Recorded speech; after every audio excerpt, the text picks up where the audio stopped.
بسم اللہ الرحمن الرحیم۔ میں ہوں زرغون شاہ اور یوٹیوب پر آپ دیکھ رہے ہیں میرا چینل پلینٹ پزلز۔ 16 اور 17 جنوری کی درمیانی شب ایران کی طرف سے پاکستان کے صوبے بلوچستان کے علاقے پنجگور پر میزائل حملوں کے بعد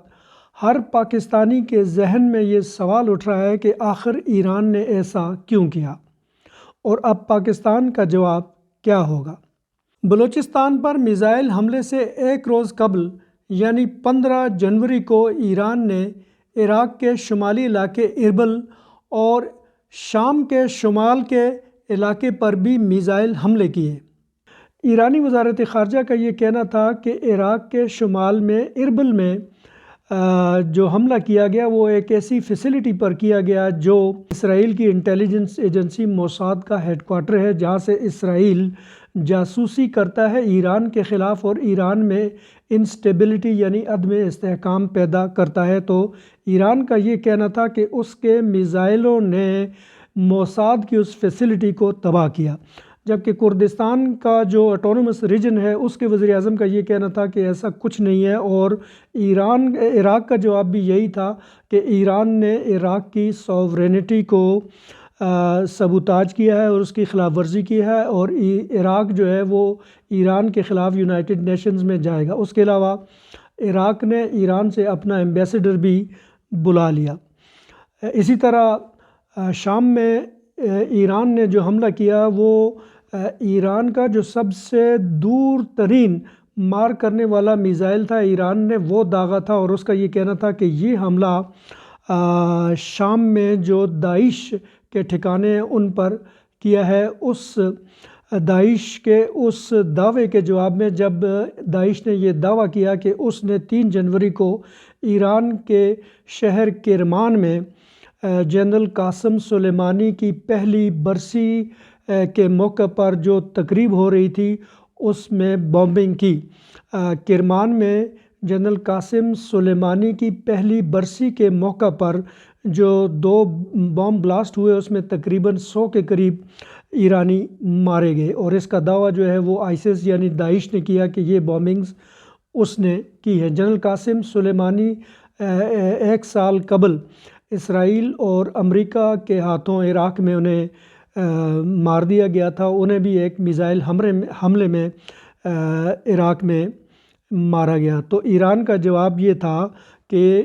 یہ حملے جو عراق میں کیے گئے اور شام میں کیے گئے یہ ایران نے اپنی قومی سلامتی کے دفاع میں کیے۔ 16 جنوری کو ایران نے پاکستان پر جو میزائل حملہ کیا اس کے بارے میں ایران کی وزارت خارجہ یا ایران کے وزیر خارجہ نے ڈیووس میں جو کہ ورلڈ اکنامک فورم میں وہاں پہ موجود تھے، ان کا بیان یہ تھا کہ یہ حملہ ایران نے پاکستان کے کسی گروپ پر نہیں کیا، نہ پاکستانیوں پر کیا ہے، بلکہ یہ حملہ ایران کے ریولیوشنری گارڈز نے ایرانی دہشت گردوں پر کیا جنہیں انہوں نے جیش العدل کا نام دیا ہے۔ ان کے مطابق جیش العدل پر یہ حملہ کیا گیا ہے، اور جیش العدل جو ہے یہ ایک ایرانی دہشت گرد گروپ ہے۔ ایران کے وزیر خارجہ امیر عبداللہیان نے یہ بھی کہا کہ ایران جو ہے وہ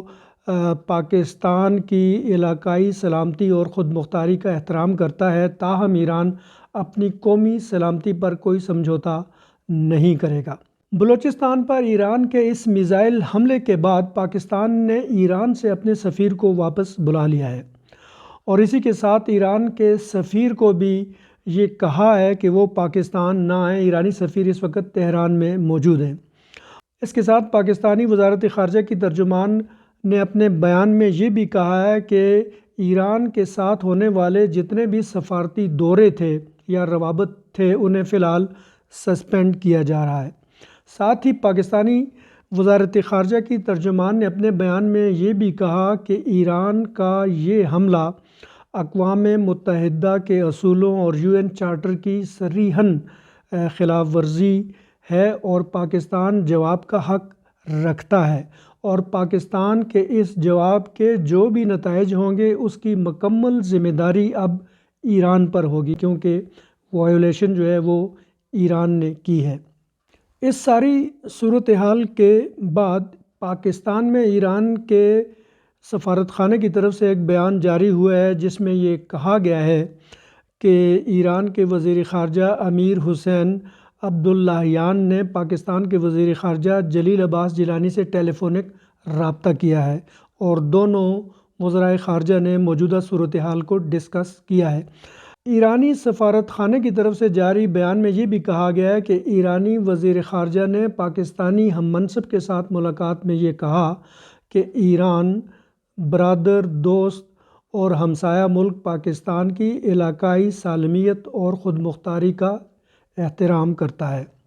تاہم ان کے اس بیان سے ہی یہ سوال اٹھتا ہے کہ اگر ایران پاکستان کی علاقائی سالمیت اور خود مختاری کا احترام کرتا ہے تو پھر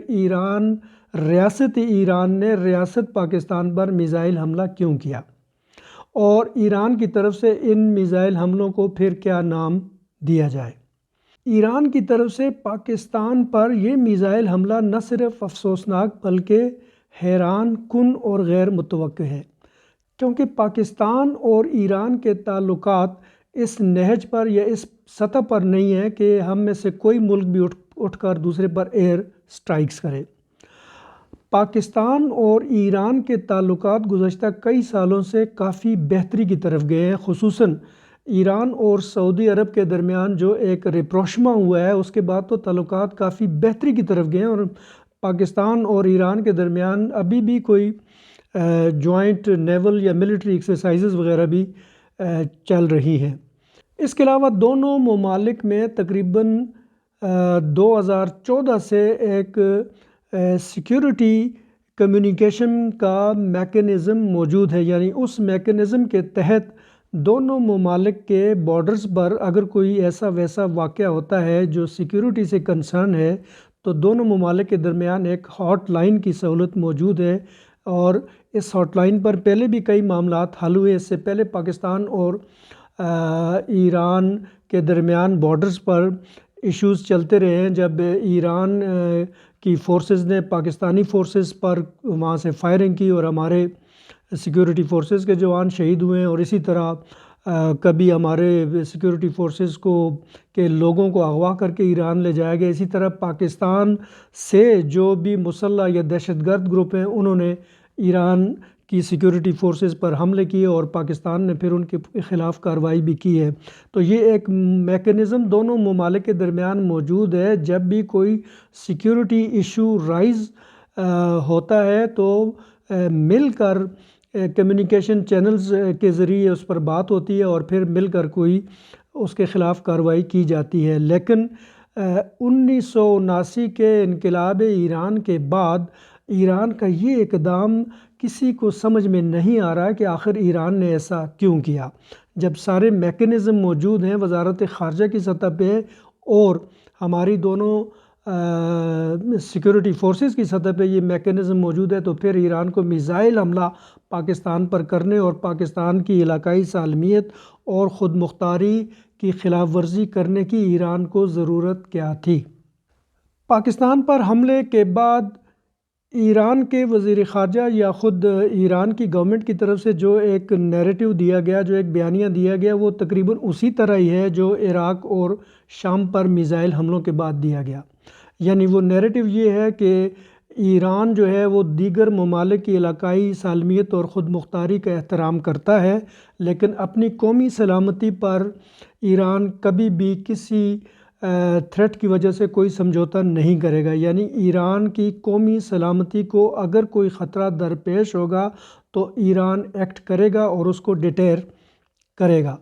ایران نے پاکستان پر میزائل اٹیک کیوں کیا؟ تجزیہ کاروں اور ماہرین کا یہ کہنا ہے کہ ایران پر اس وقت کافی اندرونی دباؤ ہے، یعنی ایرانی عوام کا ایرانی حکومت پر ایک دباؤ ہے کہ وہ جو جنرل قاسم سلیمانی کی ڈیتھ اینیورسری پر جو بام بلاسٹ ہوئے اور تقریباً 100 کے قریب ایرانی اس میں مارے گئے، ان دہشت گردوں یا جن لوگوں نے بھی جو وہ بام بلاسٹ کیے ان کے خلاف ایران کارروائی کرے اور بھرپور کارروائی کرے۔ اسی طرح ایران پر یہ بھی ایک اندرونی دباؤ تھا کہ ایران حال ہی میں شام میں ایک سینئر ایرانی کمانڈر جو کہ اسرائیل کے میزائل حملے میں مارے گئے ان کا بھی بدلہ لے۔ تو ایران کی حکومت پر اندرونی ایک طرح کا دباؤ تھا کہ وہ ان حملوں کا جواب دے۔ یہ بھی ایک سوال اٹھتا ہے کہ کیا یہ فیصلہ کس نے کیا؟ کیا یہ ایران کے ریولیوشنری گارڈز نے یہ خود سے یہ فیصلہ کیا یا ایران کی حکومت نے یہ فیصلہ کیا؟ کیونکہ جب پاکستان پر یہ اٹیک ہوا تو اس وقت ایران کے وزیر خارجہ پاکستان کے وزیر اعظم اور پاکستان کے وزیر خارجہ سے ڈیووس میں ورلڈ اکنامک فورم کے موقع پر ملاقاتیں بھی کر رہے تھے۔ تو یہ صورتحال جو ہے کسی کی سمجھ میں نہیں آتی کہ ایک طرف تو آپ ہمارے وزیر اعظم سے ملاقات کر رہے ہیں، وزیر خارجہ سے ملاقات کر رہے ہیں، اور دوسری طرف سے آپ کے ریولیوشنری گارڈز جو ہیں وہ پاکستان پر میزائل حملہ کرتے ہیں۔ تو اس وقت یہ بھی بڑی ایک مخمصے کی صورتحال ہے کہ یہ فیصلہ ایرانی حکومت نے کیا یا ریولیوشنری گارڈز نے خود سے کیا۔ ایران کے ان حملوں کا ایک اسپیکٹ فلسطین کی یا غزہ کی صورتحال بھی بنتی ہے۔ ماہرین یہ سوچتے ہیں، یہ سمجھتے ہیں کہ ایران شاید ایک فرسٹریشن میں اسرائیل کو یا امریکہ کو یہ دکھانا چاہ رہا ہے کہ وہ خطے کی ایک بڑی طاقتور یا ایک میزائل طاقت ہے یا پاور ہے جو کہیں پہ بھی اپنے ہدف یا اہداف کو نشانہ بنا سکتی ہے۔ لیکن پھر یہ سوال پیدا ہوتا ہے کہ آخر ایران نے 3 مسلمان ممالک کو ہی بیک وقت نشانہ کیوں بنایا؟ ایران نے اسرائیل کو کیوں نہیں نشانہ بنایا جو ڈائریکٹ انوالو ہے ایران پر حملوں میں اور ایران کے خلاف سازشوں میں؟ ایران کا جو ٹاپ کا سائنٹسٹ ہے اسے ہلاک کرنے میں اسرائیل کا ہاتھ ہے۔ ایران کے نیوکلیئر پاور پلانٹ کو بالکل بند کرنے میں اور اس کی بجلی بند کرنے میں، اس کے سینٹری فیوجز کو خراب کرنے میں یا تباہ کرنے میں اسرائیل انوالو ہے۔ تو اسرائیل کا تو ایران کو پکا پتہ ہے کہ وہ اس کو تباہ کرنے میں یا اسے ڈی سٹیبلائز کرنے میں انوالو ہے۔ تو ایران نے ڈائریکٹ اسرائیل پر میزائل حملہ کیوں نہیں کیا؟ اگر ایران پاکستان پر یہ میزائل حملہ کر سکتا ہے تو اسرائیل پر اس نے یہ حملہ کیوں نہیں کیا؟ کچھ ماہرین یا تجزیہ کاروں کا یہ بھی خیال ہے کہ ایران نے دنیا کو یا خصوصاً مسلمان ممالک کو اس جنگ میں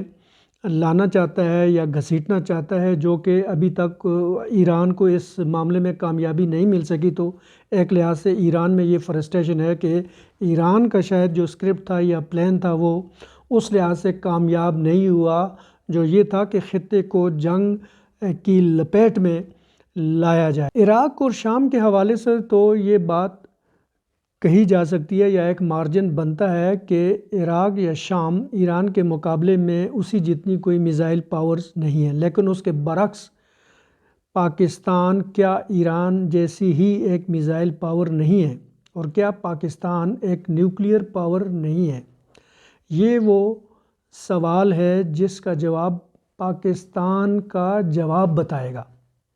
پاکستان کا جواب کیا ہوگا؟ ماہرین یہ کہتے ہیں کہ اگر حکومت ایران کی طرف سے باقاعدہ معذرت کی جاتی ہے اور یہ وعدہ کیا جاتا ہے کہ وہ اس معاملے کی مکمل تحقیقات کرائے گی تو جواب کچھ اور ہوگا۔ لیکن اگر ایران کی حکومت ایسا نہیں کرتی تو پاکستان کا جواب شاید میزائل حملے کا جواب میزائل حملہ ہی ہوگا۔ اور پاکستانی حملے کے بعد صورتحال کیا ہوتی ہے یہ آنے والا وقت ہی بتائے گا۔ تاہم ایک بات ضرور ہوگی کہ اگر یہاں پہ کوئی ایسکلیشن ہو جاتی ہے اور دونوں ملکوں کے درمیان کشیدگی بڑھ جاتی ہے تو اس میں زیادہ چانسز یہی ہیں کہ دنیا میں ایران مزید تنہا ہوگا۔ پاکستان اگر بھارت کی طرف سے اپنی علاقائی سالمیت اور خود مختاری کی خلاف ورزی کا جواب دے سکتا ہے، جو کہ پاکستان نے دیا۔ پاکستان نے انڈیا کے 2 طیارے مار گرائے اور ایک پائلٹ ان کا پکڑا جسے بعد میں واپس کر دیا گیا۔ تو ایران کے حملوں کا جواب کیوں نہیں دے گا؟ بھارتی حملے میں سو کالڈ حملے میں تو صرف ایک کوا مارا گیا تھا، جبکہ ایران کے میزائل حملے میں 2 پاکستانی بچے شہید بھی ہو چکے ہیں۔ صورتحال کافی گمبھیر ہے، وقت ہاتھ سے نکل رہا ہے اور ایران کی حکومت کو اب یہ سوچنا ہوگا کہ اس نے کون سا راستہ اختیار کرنا ہے، کلیش کا یا امن کا، محبت کا اور بھائی چارے کا۔ پلینٹ پزل کی آج کی ایپیسوڈ سے مجھے دیجیے اجازت۔ اللہ نگہبان۔